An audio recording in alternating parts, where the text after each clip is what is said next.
नमस्कार, सी न्यूज़ भारत के इस न्यूज़ बुलेटिन में आपका स्वागत है। मैं हूं आपके साथ पवन शर्मा। बुलेटिन में पहली खबर दुमका से है, जहां कोल कंपनी के विरुद्ध ग्रामीणों ने फिर जताया विरोध। अगली खबर फिरोजाबाद से है, जहां पर्यटन मंत्री एवं वन मंत्री ने करोड़ों की लागत से बने टूरिज्म सेंटर का किया लोकार्पण। साथ ही अगली खबर मोतिहारी से है, जहां नगर निगम प्रशासन पर बाढ़ पार्षद ने लगाया भेदभाव का आरोप। इन तमाम खबरों पर बात होगी विस्तार से, तो चलिए शुरू करते हैं खबरों का सिलसिला। खबर दुमका से, जहां शिकारीपाड़ा थाना क्षेत्र अंतर्गत कोल ब्लॉक प्रभावित क्षेत्र में कोल कंपनियों का विरोध थमने का नाम नहीं ले रहा है। आए दिन कोल माइंस प्रभावित क्षेत्र में ग्रामीण बैठक कर किसी भी सूरत में यहां कोल कंपनियों को माइंस स्थापित करने के लिए जमीन नहीं देने का ऐलान कर रहे हैं। आज भी लताकांदर ग्राम में ग्रामीणों ने एक विशाल जनसभा कर कोल कंपनियों का विरोध किया और ये संदेश दिया कि कोल कंपनियों को माइंस शुरू करने एवं आवश्यक सड़क निर्माण जैसे कामों को भी नहीं करने दिया जाएगा। आइए जानते हैं इस विषय में ग्रामीणों का क्या कुछ कहना है। पूरा आप लोग ग्रामीण, पूरा क्षेत्र का ग्रामीण जमा हुआ है पूरा हथियार के साथ, क्या देखिए, ये जो बैठक है केवल आज का नहीं है, 2005 से ही चलते आ रहा है। ये जो बैठक है इसका मेन मुद्दा है जो सरकार के तरफ से PWD रोड जामड़ूपानी से PWD कजलादहा तक जो रोड बनने वाला है वो सुनने में आया है कि वो कोल कंपनी के लिए है। हम लोग उसको यहीं पर हम लोग प्रस्ताव पास करते हैं, किसी भी हाल में उसको रोड को हम लोग बनने नहीं देंगे। दूसरी बात है, यह जो हम लोग प्रभावित कोल ब्लॉक प्रभावित क्षेत्र के अंतर्गत आते हैं, इसलिए हम लोग को भय है कि कहीं ना कहीं आने वाला दिन में कोल कंपनी अपना काम करे, इसलिए हम लोग पुरजोर विरोध करते हैं। उसके नाम पर हम लोग यहाँ किसी भी प्रकार का कोई लाभ नहीं लेना चाहते हैं। क्या नाम है? किस्टुमरान लोग यहाँ बैठक किए, क्या विरोध कर रहे हैं आप लोग? आज हम लोग यहाँ इस बात को लेकर बैठक कर रहे हैं कि यहाँ कजलादहा टू रेलवे स्टेशन तक जहाँ रोड बन रहा है, हम लोग उस रोड को बनने नहीं देंगे, क्योंकि हम लोग को सुनने में आया है कि वो कोयला गाड़ी जाएगा स्टेशन तक, उसके लिए वो रोड बन रहा है। और हम लोग का विरोध है कि ग्रामवासियों का विरोध है कि किसी भी हाल में कोयला डंपिंग तक रोड नहीं बनने देंगे, पुल भी नहीं बनने देंगे, कोयला कंपनी के लिए कुछ भी नहीं बनने देंगे, यहाँ किसी भी तरह से रोड नहीं बनने देंगे।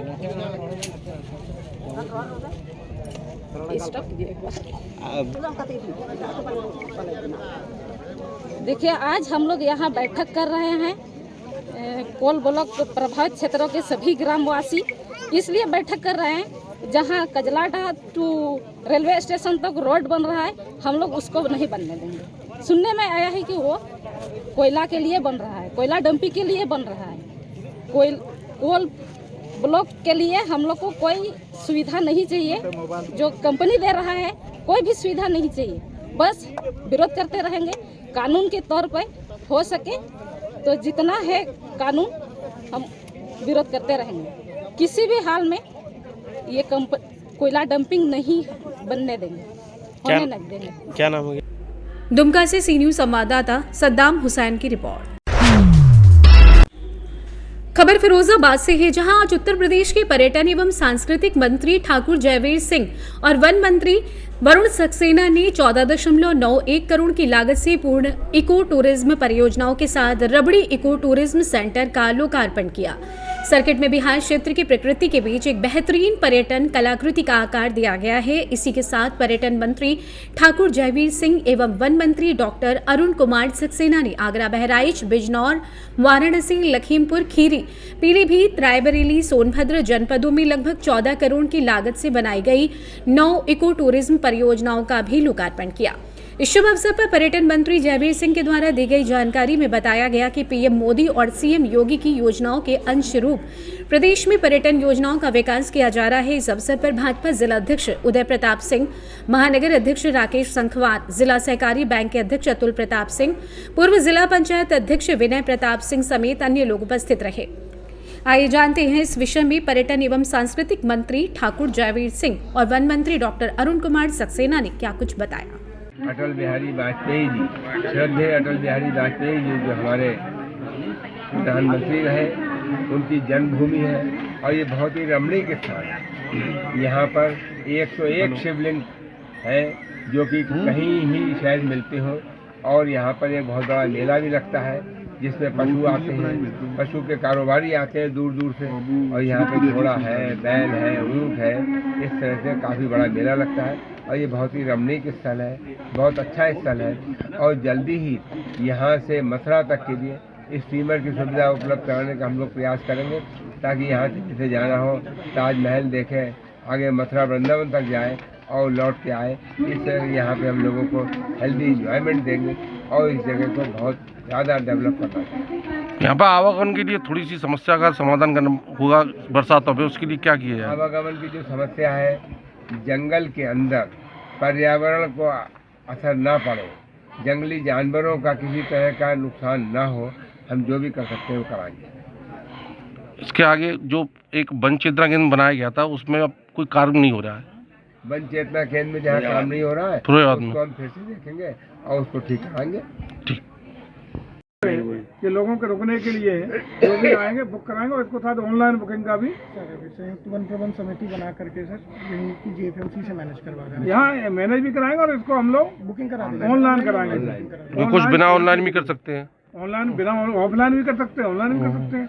जो आएंगे यहाँ हम लोग बुकिंग कराएंगे, यहाँ रुकें, आनंद लें। और यहाँ मुझे लगता है कि ऐसा ये डेस्टिनेशन होगा जो आम जन को सुरक्षित रखने का प्रदेश सरकार का लॉ एंड ऑर्डर का अच्छा संदेश भी देगा। जो डकैतों का क्षेत्र था, अब ये पर्यटकों का क्षेत्र विकसित करने का काम हम लोग करें। फिरोजाबाद से सी न्यूज संवाददाता सन्नीश कुमार गुप्ता की रिपोर्ट। खबर मथुरा से, जहां एनसीसी और स्काउट गाइड के छात्रों ने दिखाए अद्भुत करतब। बलदेव श्री बलभद्र इंटर कॉलेज कक्षा 12 के विदाई समारोह में MLC विधायक ठाकुर मानवेंद्र सिंह बतौर मुख्य अतिथि छात्रों को आशीर्वाद तथा प्रोत्साहन देने बलदेव पहुंचे। कार्यक्रम की शुरुआत मां सरस्वती के चित्र पर मुख्य अतिथि विधायक ठाकुर मलवेंद्र सिंह, जिला समन्वयक शिक्षक प्रकोष्ठ भाजपा सुधाकर उपाध्याय एवं प्रधानाचार्य KP सिंह ने दीप प्रज्वलन कर की। विदाई समारोह कार्यक्रम में एनसीसी एवं स्काउट गाइड के छात्रों ने मनमोहक सांस्कृतिक कार्यक्रम प्रस्तुत किए तथा अद्भुत करतब दिखाए, जिसे देख मौजूद सभी लोग स्तब्ध रह गए। MLC विधायक ने एनसीसी और स्काउट गाइड के छात्रों की भूरी प्रशंसा करते हुए छात्रों को सम्मानित किया। स्नातक प्रकोष्ठ MLC विधायक ठाकुर मानवेंद्र सिंह एवं बलदेव विधायक प्रतिनिधि पंकज प्रकाश ने सरकार की उपलब्धियां गिनाई तथा महिला सशक्तिकरण पर जोर देते हुए महिलाओं की बराबरी के अधिकार पर सरकार की प्रभावी नीति की तारीफ की और कहा कि ये सरकार दुश्मनों के घर में घुसकर मारने की क्षमता रखती है तथा विकास और रोजगार की बात करती है। जी बताइए, आज यहाँ प्रोग्राम किया गया, आपने यहाँ भूमिका निभाई क्या? बलभद्र इंटर कॉलेज बलदेव में, जो यहाँ का बड़ा प्राचीन विद्यालय है, इस क्षेत्र का एक नामी विद्यालय है और आसपास क्षेत्र के कोई विद्यार्थी, कोई अभिभावक ऐसा नहीं है जो इस विद्यालय से परिचित ना हो। हर व्यक्ति ने इस विद्यालय को अंगीकृत किया है। समाज ने ही नहीं, सरकार ने भी इस विद्यालय का बहुत भरपूर उपयोग किया है। यहाँ के बच्चों के द्वारा जो वार्षिक कार्यक्रम में प्रस्तुतियाँ की गई, विशेषकर एनसीसी के कैडेट्स के द्वारा, वह अभिनंदनीय है। स्काउट्स के कैडेट्स द्वारा किस प्रकार से एकता के अंदर शक्ति होती है उसका प्रदर्शन किया गया। यहाँ के शानदार तरीके से बच्चों ने सांस्कृतिक प्रस्तुतियाँ की। यहाँ का शिक्षक जिस प्रकार से समाज के साथ जुड़कर, सरकार के साथ जुड़कर विद्यार्थियों के हित में लगातार तत्पर है, मैं प्रधानाचार्य जी और यहाँ के सभी शिक्षकों को, प्रबंधक जी को बहुत बधाई देता हूँ कि उन्होंने इतना शानदार इस विद्यालय को तैयार करके रखा है। सरकार के द्वारा कुछ सहयोग की भी अपेक्षा कर रहे हैं विद्यालय? हमने बताया है कि प्रोजेक्ट अलंकार हमारी उत्तर प्रदेश की सरकार चला रही है, जिसमें 25% हमारी संस्था इसमें देगी। माने 25 लाख दे तो 75 लाख रुपए सरकार उसको योजना दे रही है। ऐसे पुराने विद्यालयों को ठीक करने के लिए अलंकार प्रोजेक्ट योजना का हम लोगों ने संचालन किया है। प्रोग्राम किए गए। आज विद्यालय में बहुत ही रंगारंग कार्यक्रम हुआ और 12वीं क्लास का विदाई समारोह था, जिसमें हमारे क्षेत्र के विधायक प्रतिनिधि पंकज प्रकाश जी और अलीगढ़ क्षेत्र से प्रधान स्नातक MLC डॉक्टर मानवेंद्र सिंह जी ने अपनी सहभागिता प्रदान की और बच्चों ने उनके सामने बहुत अच्छे सांस्कृतिक कार्यक्रम प्रस्तुत किए। विद्यालय निरंतर तरक्की की ओर है। जब से सरकार का रुख इन विद्यालयों की तरफ आया है, तब से निरंतर संख्या भी बढ़ी है, पढ़ाई का माहौल भी बढ़ा है। आपने भी यहाँ देखा होगा कि एक सरकारी विद्यालय में जिस हिसाब से बच्चों ने अपनी प्रस्तुति दी वह बहुत ही काबिल तारीफ़ है। और मैं मीडिया के माध्यम से ये कहना चाहूँगा कि सरकार को इन विद्यालयों के पुनरुद्धार के लिए जो बहुत ही ऐतिहासिक बहुत पुराने विद्यालय हैं जिसमें सरकार की ओर से किसी प्रकार की कोई सहायता प्रदान नहीं की जाती, बहुत ही अल्प शुल्क में ही विद्यालय प्रशासन छात्र छात्राओं के लिए संसाधन उपलब्ध कराता है। ऐसे विद्यालय आपको कहीं मिलेंगे नहीं। ये उत्तर प्रदेश की मिसाल है कि अशासकीय सहायता प्राप्त विद्यालय मात्र बहुत अल्प शुल्क पर ही चल रहे हैं। कितने सालों से ये सांस्कृतिक कार्यक्रम मनाया जा रहा है? ये हर वर्ष कार्यक्रम होता है। एक बार जनार्दन जी यहाँ आए थे तो छात्राओं के लिए समस्या थी टॉयलेट की तो उन्होंने अपनी हेमा मालिनी जो सांसद महोदय हैं उनकी निधि से छात्राओं के लिए एक टॉयलेट यहाँ निर्माण कराया है। बॉयज़ टॉयलेट की जहाँ तक बात करूँ तो वो हमारे यहाँ है लेकिन वो थोड़ा जीर्ण अवस्था में है। उसके लिए मैंने पहले भी यहाँ एक कार्यक्रम हुआ था कौशल विकास मिशन का, तो हमारे पंकज प्रकाश जी उनके सामने प्रस्ताव रखा था तो उन्होंने इस प्रस्ताव को स्वीकार कर लिया है और उन्होंने वादा किया है कि कुछ ही दिनों में वो शौचालय का निर्माण कार्य जीर्णोद्धार का कार्य शुरू हो जाएगा। मथुरा से सी न्यूज़ संवाददाता वेद प्रकाश सारस्वत की रिपोर्ट। मोतिहारी नगर निगम प्रशासन पर एक वार्ड पार्षद ने भेदभाव का आरोप लगाया है। वार्ड नंबर 18 के वार्ड पार्षद संजय कुमार जायसवाल उर्फ धीरज जायसवाल ने अपने वार्ड की योजनाओं में चयन को लेकर भेदभाव करने की बात कही है। अपने आवास पर आयोजित संवाददाता सम्मेलन में वार्ड सदस्य संजय कुमार जायसवाल उर्फ धीरज जायसवाल ने कुछ कागजों को दिखाते हुए नगर निगम प्रशासन द्वारा नियम के विरुद्ध कार्य करने का आरोप लगाया है, जबकि निगम आयुक्त शंभू शरण ने संजय कुमार जायसवाल उर्फ धीरज जायसवाल के लगाए गए आरोपों पर कुछ भी बोलने से इनकार कर दिया। पार्षद संजय कुमार जायसवाल उर्फ धीरज जायसवाल ने क्या कुछ बताया, आइए आपको सुनवाते हैं। मामला ये है कि विगत दिनों नगर निगम द्वारा विकास के कार्यों का योजना निकाला गया था मोतिहारी नगर निगम क्षेत्र के सभी वार्डों में, जिसमें हमने देखा कि हमारा वार्ड उस विकास के सूची में नहीं है, जबकि हमने पूर्व में ही महापौर महोदया को लिखित आवेदन दिया था कि हमारे वार्ड में कुछ योजनाएं की सूची हमने उनको समर्पित की थी, जिस पर सशक्त अस्थायी समिति के द्वारा कोई निर्णय नहीं लिया गया एवं उसको अनदेखा करते हुए हमारे वार्ड को छांट कर निविदा निकाला गया।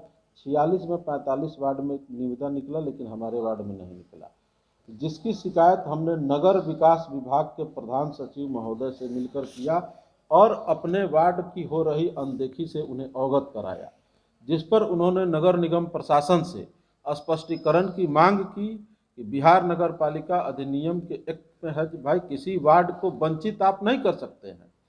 जिस स्पष्टीकरण के जवाब में उन्होंने कहा 3 फरवरी को सशक्त अस्थायी समिति की आनन फानन में बैठक कर हमारे दिए गए योजनाओं 5 योजनाओं में से 3 योजनाओं का चयन हुआ और उसके बाद चूँकि ये लोग पूर्व से बोर्ड की बैठक को स्किप कर योजना को भेजते थे, जबकि बिहार म्युनिसिपल एक्ट में वो नहीं है। सशक्त अस्थायी समिति में लिए गए निर्णय को बोर्ड से स्वीकृत कराकर ही भेजना है, जिस पर प्रधान सचिव महोदय द्वारा नाराजगी व्यक्त की गई और हमारी योजना को 3 तारीख के डेट में चयनित कर और उसी दिन लेटर नंबर 349 से सशक्त अस्थायी समिति की बैठक हुई और लेटर नंबर 350 से बोर्ड का डेट निर्धारित करके सूचना मिली। 10 को स्वीकृत कराकर इनके द्वारा भेज दिया गया। अब हमारे कुछ योजनाओं का चयन हुआ है। ये अभी भी बाकी जो नगर निगम के वार्डों में विकास कार्य हो रहे हैं उनसे काफ़ी कम है। हम आग्रह इसके लिए पुनः करेंगे कि इसमें कुछ और योजनाओं को जोड़ा जाए।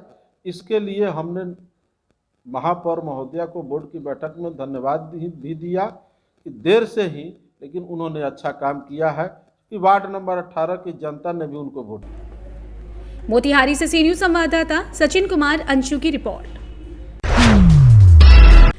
मुजफ्फरपुर जिले के बंदरा प्रखंड के बागमती नदी की उपधारा सकरी मन नदी में अब की बार बाढ़ नहीं आने की वजह से जलकुंभी का जल भराव काफी बढ़ चुका है। पूरी नदी में अंदर पानी और ऊपर पूरी जलकुंभी भरी पड़ी है, लिहाजा दैनिक उपयोग की जरूरत के अलावा माल मवेशियों के लिए नहलाने पिलाने को लेकर भी लोगों को परेशानियां हो रही हैं। ऐसे में गांव में सरस्वती पूजा का आयोजन किया गया। अब प्रतिमा विसर्जन को लेकर गांव के किनारे नदी रहने के बावजूद ग्रामीणों को दिक्कतों का सामना करना पड़ रहा है। नदी की कुछ जगहों पर तो विसर्जन के लिए विकल्प भी है, लेकिन प्रायः जगह पर जलकुंभी का साम्राज्य है। ऐसे में सकरी मनगांव में जूनियर क्लास के बच्चों के द्वारा सरस्वती प्रतिमा की स्थापना की गई थी। अब प्रतिमा विसर्जन का विकल्प ढूंढा गया। इधर प्रशासन ने क्षेत्रों में जुलूस निकालने पर रोक लगा दी। ऐसे में जूनियर क्लास के छोटे छोटे बच्चों ने न सिर्फ एक नई तरकीब निकाली, बल्कि बड़े बुजुर्गों को भी नई प्रेरणा दे डाली। दरअसल यहाँ बच्चों ने श्री राम सेतु की तर्ज पर प्रेरित होकर जलकुंभी को दोनों किनारों से छांटकर नदी में ही रास्ता बना दिया और कमर भर पानी से ऊपर जहां प्रतिमा विसर्जन के लिए उपयुक्त जगह थी, वहां तक जाने का रास्ता बना डाला और इन जलकुंभी से बने रास्तों से चलकर नदी में प्रतिमा का विसर्जन कर दिया गया। बच्चों का ये प्रयास लोगों में खूब सराहा जा रहा है। मुजफ्फरपुर बिहार से सी न्यूज संवाददाता दीपक कुमार तिवारी की रिपोर्ट। फिलहाल इस न्यूज बुलेटिन में इतना ही। देश दुनिया की तमाम खबरों के लिए बने रहिए सी न्यूज भारत के साथ। हर खबर आपके साथ, आपके हाथ।